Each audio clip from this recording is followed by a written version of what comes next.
Good morning, good afternoon, good evening, wherever in the world you might be. I am Nicole BC, and you know everything.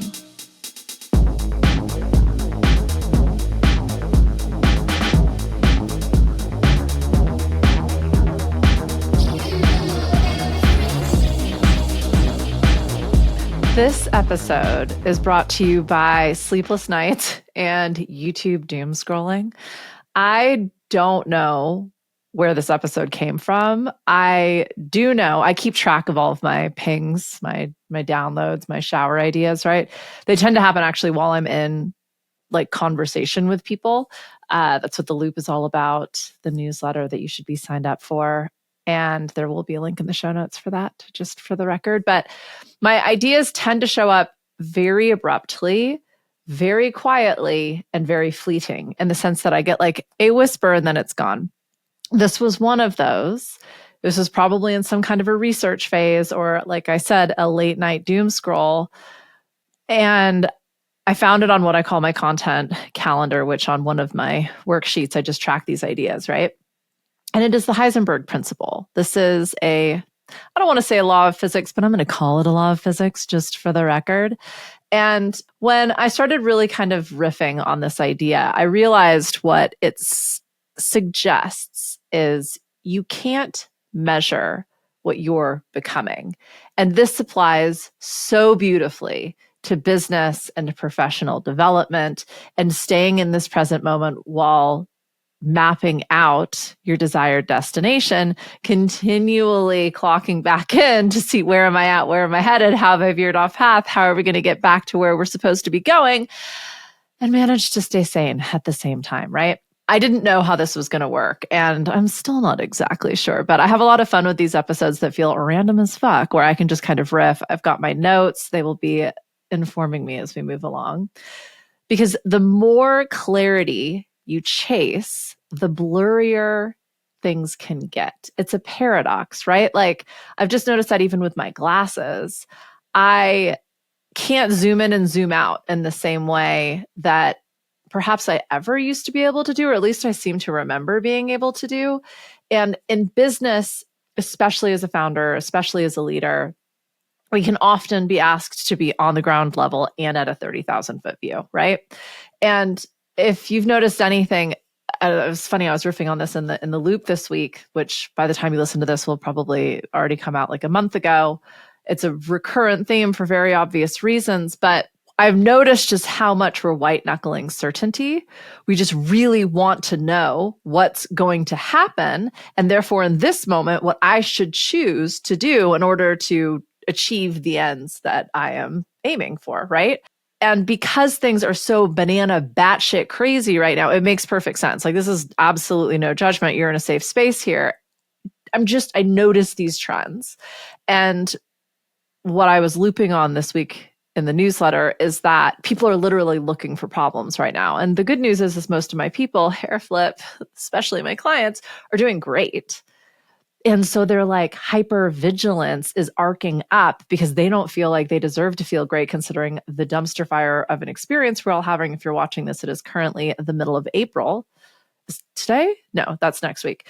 It's the beginning of April, 2025. So you know who is doing you know what, and it is making markets both crash. And then he announced something today that made them jump 5%, which is like insanity.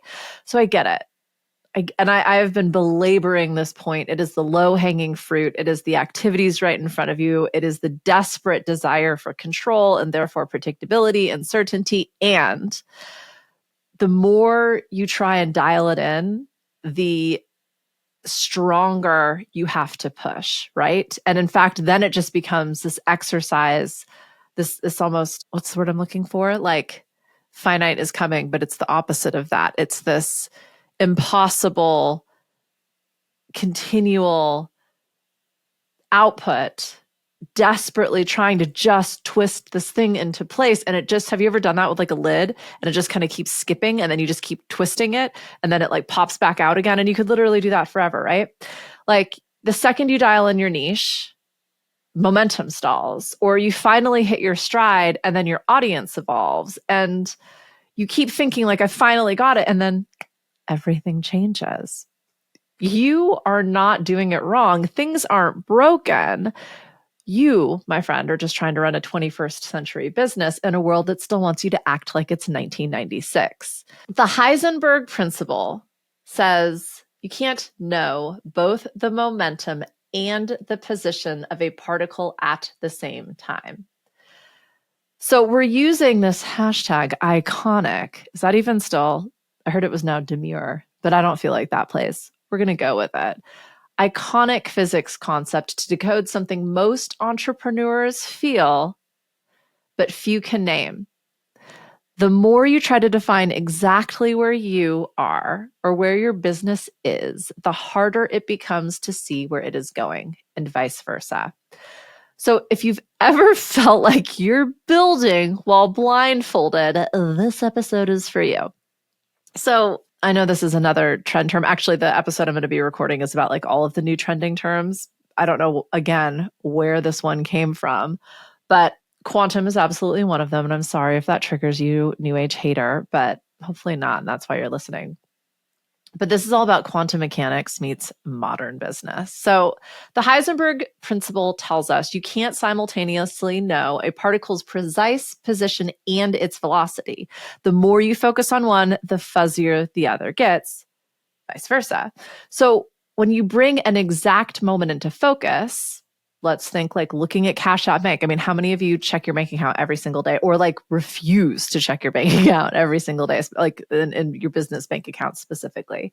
Your sales to date, your product suite, your website. I mean, how many of you find yourself obsessively clicking refresh? Maybe it's on your inbox, maybe it's on your traffic, maybe it's on your orders. That's what I'm talking about. You're trying to hone in on this very finite moment in time, and it becomes this endless activity. You can't see your cash projections or your customer experience or your R&D ideas or your experiments, what's succeeding and what's failing and why. You can't even get like a vibe when you're hyper-focused on these static info points. Yet that's what everybody tells you need to be doing to be tracking and to be succeeding, myself included. I get it. We've done this before. We've had this conversation. So yeah, it's this crazy paradox of business where it's like be completely present and also be omnipotent and all-knowing. See the past, see the future, and be here right now. And don't worry. Trying to lock down anything too tightly and you might miss the opportunity, right? If you nail down your niche, you might miss the pivot. If you push too hard to scale, your positioning slips out of alignment. And it's not just annoying. This is the old system. So the sooner you stop resisting it, the faster you can build something that aligns with this constant state of flow. So why does that matter? We're building in the 21st century. This means we're leading, dare I say, we are leaning into intuitive guidance, the feels versus the data, the momentum versus the moment. We go with the flow. We use our pattern recognition, our experience, and our wisdom. And sure, that is informed by the past and utilizes data, but there's something so much more to it. So the observer effect talks about, then again, we're getting into a little bit of the quantum physics here, but when you observe a particular particle, it changes behavior. So what does that mean? Again, why does this matter for this particular conversation? Like, here's just an example, right? Play this through. So every time you measure your growth, maybe it's your follower count or your sales or your velocity, your growth, your revenue, your churn rate, your awareness of that number now influences how you behave. And that shifts your entire system. So this is, I think, useful if you've ever wondered, would my business run smoothly if I wasn't there? Would my team still push themselves to optimal performance without me pushing them from behind. And it's kind of like if a bear shits in the woods, right? Like if you're hyper focused on it, it's going to behave differently. So then how do you create an opportunity now knowing this? So let me ask you a different question. Have you ever micromanaged? I mean, checking things because you're so excited to see how it's going. Or are you doubting that your team and your business could possibly be okay if you weren't hyper focused? And perhaps what ultimately might just be a trauma response, or quite frankly, just a bad habit, is coercing you into being an obsessive chaos demon. I'm going to give you a couple business case studies of this, but you might be listening to this and feeling a little called out. Like you're constantly checking inboxes and Slack channels and dashboards looking for problems. You obviously find them, but moreover, everyone's going to feel where this is coming from. Now, if you're genuinely curious and it's just a playful check-in and it's kind of a non sequitur, it's something you do as you check out to go on with the rest of your day, that is also going to feel completely different. And so it's like this constant awareness we can bring to, why am I honing in on this moment? There can be incredibly valid reasons for that. We're having a team meeting. We're correlating data. We're trying to communicate some big overarching themes and projects and needs in a there's this word that I keep trying to use. Anyhow, like I'm trying to pull together all of this information for this moment in time. I'm communicating with somebody. I've got a meeting. I've got to report up to a board. Absolutely. And recognizing that will change things. That actually pulls you out of the flow and probably slows you down, right? It's asking you to look at past data, which we know is just simply no longer true in this moment. Okay, this is going to be like a little BZ story time and also indicative of like how down the woo hole I have gone. But I don't know if you've gotten a psychic reading ever, or like your tarot cards read or whatever it may be, but it used to be like a really fun thing I liked to do. But then I realized anytime someone gives me information, myself being someone who doesn't like being told what to do and suffers from a little bit of that pathological demand avoidance. So like, even if I want it, I immediately like knee jerk respond like, fuck you, that's not what's happening. And this is kind of the Heisenberg Principle case in point. The second we think we know, the second we think we see, the second, right? Like everything changes. And I almost look at it as these infinite sort of intersections on the space-time continuum, where now that I have this data, I have agency, right? Like I can reprogram the circuit board, or I can rerun and rewire the circuit board because I suddenly know exactly where everything's going and I inherently change it. Okay, so that feels pretty unique to me, and I really hope nobody else is doing that. But that's, again, kind of what we're talking about. There's all these mechanisms in business that are meant to be giving us certainty, but the reality is that's only true up until this very moment. And leading, responding, especially in crisis management or risk mitigation, is going to take the ability to go with that flow, to actually see the momentum beyond just this particular moment, this particular particle of time. Velocity metrics are often used in software development, and you'll hear leaders talk about sprints.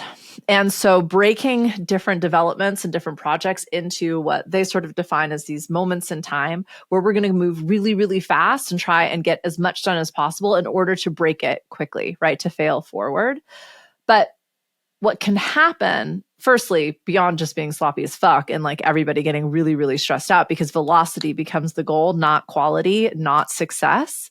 It's sort of baking into the system, like we're going to fuck it up. And so like, let's just accept that and then do that as much as possible. The challenge with this is, rather than, again, the going with this flow and this momentum and prioritizing a successful build, it's almost like we're trying to break it. And then suddenly we're racking up points and detracting ourselves from the truly desired end destination.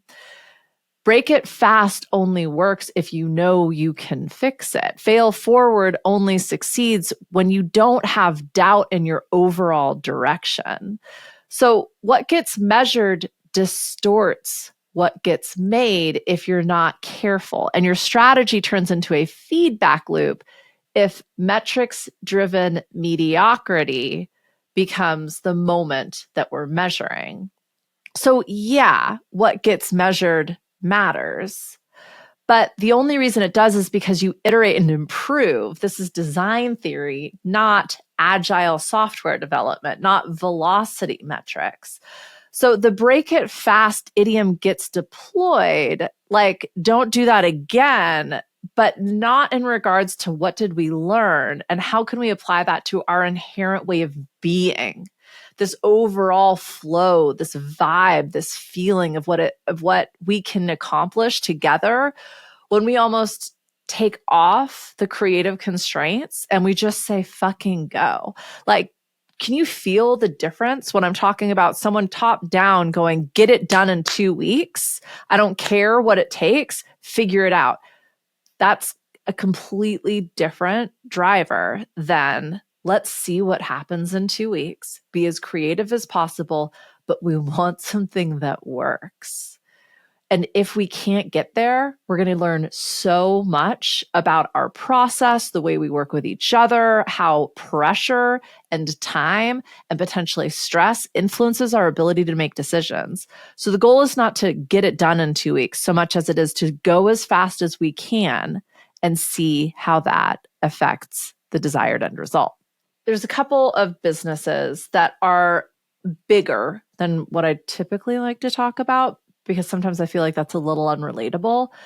But I think it's interesting for this context because when large established corporate brands are willing to like fuck around and find out from like a vibes perspective, I don't want to say they have more at stake because that's insulting to like the solopreneur whose entire family is depending on them and their revenue might be a fraction, like 100th of some of these corporates, but like, you know, it feels a hell of a lot more personal and like impactful on that level. So this isn't about that. I'm just saying that there are these huge egregores, these like structures and systems that are actually really trying to recognize there's a moment and there's a vibe.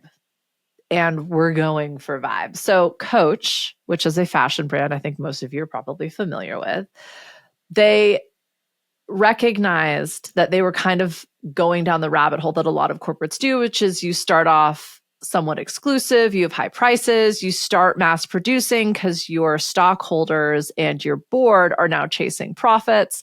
Suddenly you become more fast fashion, less sustainable. Your product becomes cheaper. Therefore, you've got to sell more in order to hit your revenue targets and your profitability targets. You start outsourcing overseas, which means you're paying your overall workforce lower wages. And it becomes this kind of self-fulfilling prophecy, right? And like it's basically a race to the bottom. So they needed to break this system. And they created this metaverse within their sort of corporate brand called Coachtopia. So instead of tracing trends, they wanted a transparent participatory design model that welcomed feedback and admitted flaws. We just talked about that, right? In terms of agile software design and this velocity matters and velocity metrics way of approaching a build. But this was launched within a fashion brand, so a little bit unusual. And they launched without any answers in the sense that they wanted to create this experiment and they didn't know what the results were going to be. Progress doesn't have to be linear. Alignment doesn't come from perfection. When you co-create with your market, with your industry, with your customers, clients, buyers, you create this sort of Ouroboros of learning and improvement. And it becomes very design theory in that sense that as soon as you think you're done, you start over again because you take those lessons back to the beginning. Once again, there is no particular static moment. There's no particle. there's a vibe. And when we're tuning into that, we kind of miss what's happening in the delivery per se of like a particular product. But then when we go to that one product, we recognize there's a whole other world that's surrounding this. And we're kind of able to again be on that like ground level and 30,000 foot view, recognizing like these are just two different perspectives that we have the ability to choose depending on what it is that we're actually looking for. Okay, this is a smaller example. So Thistlegate Farms is a regenerative farm in Ontario. And what they recognize is that if we try to compete and do it the way that everybody else is doing it, we don't have a chance. Now, regenerative farming is a whole nother evolution in terms of the agriculture industry. But not just taking regenerative farming is it's a whole way of managing a farm, right? And it comes with its own value set and its own purpose. And it is an experiment and it's going to take longer. It's going to take more effort, so on and so forth, right? So a lot of the metrics that we might have in business would suggest like this isn't competitive and it's perhaps not ideal for people trying to step into a space and stay afloat. What they decided was that we don't know if this is going to work. Sustainability is at the forefront of everything that we're going to do. So this is going to be a long game. We're not trying to do this fast. We're not using velocity metrics in terms of how successful we can be. So with their own approach of cyclical, seasonal, long-term business practices, what they realized is that they were going to need an alternative form of income. So they co-created with their community, not necessarily their customers, clients, buyers, but people who could very much learn from and benefit from these practices. And just by simply having this community partner, this regenerative farm in their area. So it was almost like that sort of old story, like if you teach a fisherman to fish as opposed to just giving the people fish, right? They lived their values and their purpose, and they educated their community members about regenerative farming and why it's so impactful for a region, let alone how the nutrients in the food or the longevity in the practices or the impact on like local soil and water tables, like all of these things matter. And if you don't know, you don't know. So it started with these educational opportunities and then community partnerships and then employment and then actual sort of paid to learn like how you could do this too on your own land. The businesses that thrive long term are the ones that are actually designed to go with the flow, right? To thrive in uncertainty, especially now. So definitely go check out Thistlegate Farms. I thought they were really cool. So anywho, businesses today, I think, can really use some of these quantum mechanics because it's no longer this straight line to success. And so questions like, well, how do I lead in a continually changing environment? Or how do I scale sustainably that doesn't highlight burnout culture? Or like, how do I just stay sane while trying to create something that maybe hasn't ever existed before? Firstly, uncertainty is not a problem to solve. The businesses that win recognize that uncertainty is actually a skill. Like to be able to operate and lead without knowing the one right way of doing things and to bring confidence and humility and connection and buy-in is so fucking powerful. The businesses with the most detailed forecasts might egoically feel great, but there's so much time and energy that goes into all of that until you're automating it. And then it just becomes this, like I said, like this endless clicking on this thing, trying to figure out, well, what happens next? There's a balance, right? There's always a balance. And again, I think it just kind of goes back to this principle. If you're focused on a particular particle, you can't see the momentum and vice versa. We're just bringing understanding and awareness to it. That's all. When you understand that it is an inherently uncertain environment within which we are all building right now, like the ground is absolutely shaking underneath your feet. How can you build something that responds to that? And I am not a builder, but I can think of several different materials that would work better than say brick. Think about California and like building when there's earthquakes periodically, like they figured it out, right?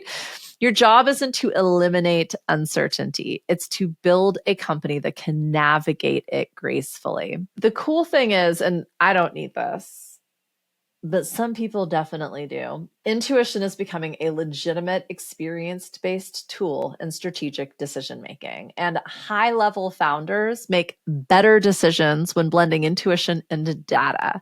It's called When It Comes to Data and Intuition, Leaders Shouldn't Favor One Over the Other, ... in the Harvard Business Review. I'm going to have another episode coming on about how I may have shared some fake news. I've 100% dropped some wrong names and or mixed up authors and titles and my obsessive need to give credit where credit is due, but that's a whole nother discussion. I'm just going to be trying to do better in sharing my sources. And that's all I'm going to say about that. Psychological safety. Amy Edmondson has done a ton of research on this. This is another Harvard Business School professor. But psychological safety refers to employees' willingness to take risks and or admit fault when problems arise in a workplace. I talk a lot about this, and I'm pretty sure I've put a few episodes out about this as well, but I talk a lot about this with my CEOs and clients and founders. Because on the one hand, they're like, oh, I'm this super vibey boss that like creates a safe place and everything's accessible and I'm woke. And it's not really what they sound like. I'm not making fun of you, I promise. And you'll notice that everything is always rosy and people are always on track to, hit their rocks or nail their KPIs. They're not reporting problems. They don't feel safe to fail fast. And psychological safety is a way to create a truly collaborative and innovative workspace because it's really okay to make mistakes. And you typically see leaders making mistakes and owning them in workplaces that have truly nailed an environment that feels safe to experiment within. I'm getting a little lost in the sauce here, but the point being, it's okay to not know what's going to happen next. It's okay to feel like things are uncertain.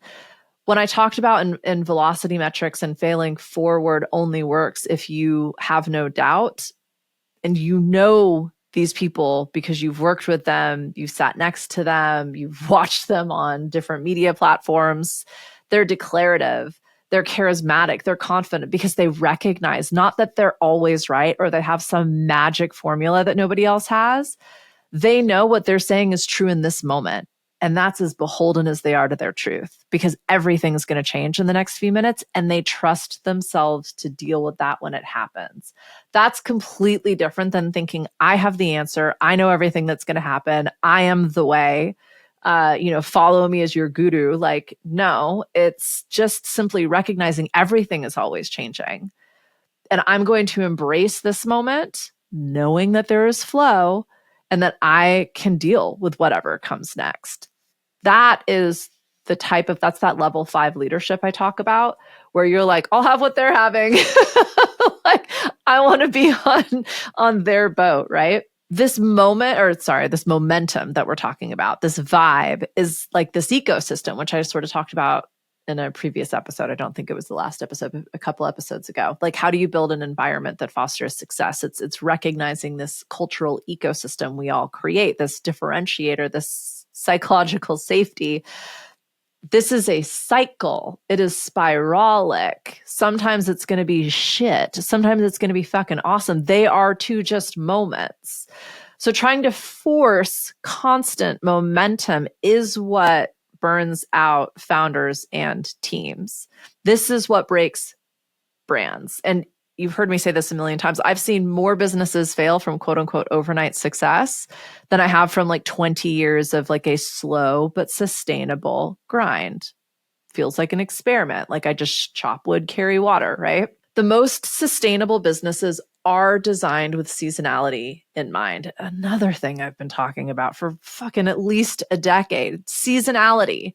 It can happen in the period of a day, in this time span of a week, a month, quarters, moon cycles, weather shift. I mean, I don't need to tell you what seasonality means, but I cannot emphasize enough how much I've had to tell business owners to look at the seasonality, the cycles in their business and plan accordingly. Like I had one business owner who was like, every winter is just it just, I lose myself in my business in winter. Well, yeah, you live in fucking Banff. Like you're under 12 feet of snow for 3 months straight and you have an outdoor business. Like, close. And they were like, what? How could I close? And it's like, because you don't make any money, my dear. That's, or trying to stay open when you have your slowest business days. But why would you be paying employees, electricity, utility usage? Shut the shop down. If you only get 3 people, they're like, well, what if I miss business? Train your customers, clients, buyers to come in on your busy days. Hire one extra person on those days to take care of the extra volume because it's your busy season and not your slow season, so on and so forth. When you learn your rhythms, you build systems that support your upswings and your retreats. I have been talking about this, and I have a resource for you. That's why I put that little note in there. The Predictable Profits Calculator is in the Psychic Profit Squad. It is still free to join because I am just a little bit underwater when it comes to some of my admin. So yeah, that you win. But you can access the calendar the second it's not a calendar. I mean, it is a calendar. It's a spreadsheet. There's a few different formulas in there that allow you to plug and play some of your different data. So you can play with like, what happens if I get X amount of orders or sales or inquiries and, Y amount of time. And then how does that influence my cash flow and my banking and my profit and loss, and so on and so forth. So I think it's a really cool tool. But yeah, it recognizes that it's not just this linear line to success. It usually, I'm sure you've seen the drawing. It's like a line and then a scribble, squiggly mark, and then another line. It might start back down here again. We don't know. I'd mentioned Thistlegate Farms and I was thinking a lot about regenerative farming because it inherently embraces ecological and energetic cycles. And then they reflected that in their business. And then they reflected that in their outreach and their community partnerships. Like they took this reality, this Heisenberg principle, and then applied it to every single thing that they do. And it turns out it works. It makes things flow. It makes things easy. Last little factoid here, but studies on founder burnout show that cyclical planning reduces fatigue and boosts creative output over time.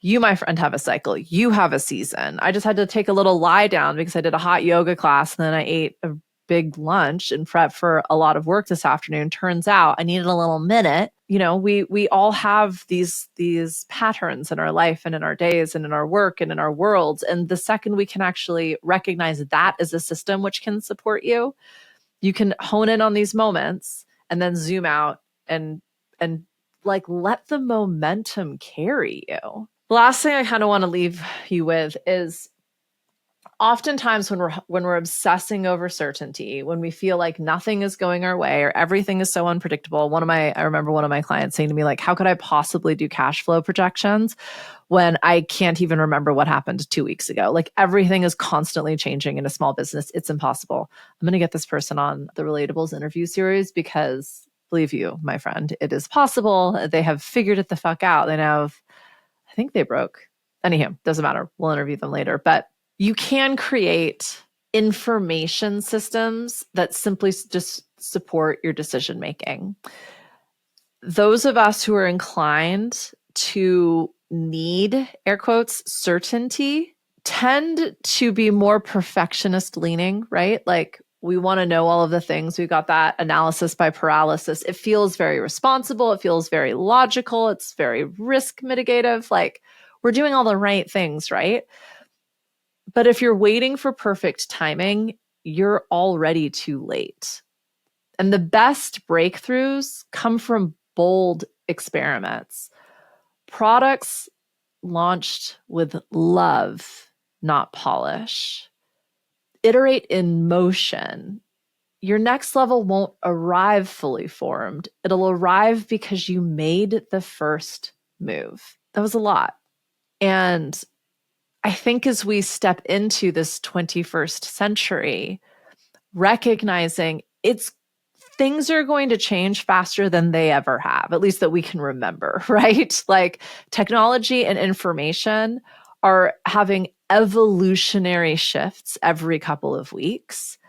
The plan is not to keep up or predict. It's simply to stay afloat. And you can do that by having fun, by making it playful, by doing it because you love it, and recognizing like there is no one right way or best time. All of that is just simply now. And you combine that with passion, I don't think you can go wrong. It just might need a slight iteration and improvement, right? Like Coachtopia didn't wait for a perfect system.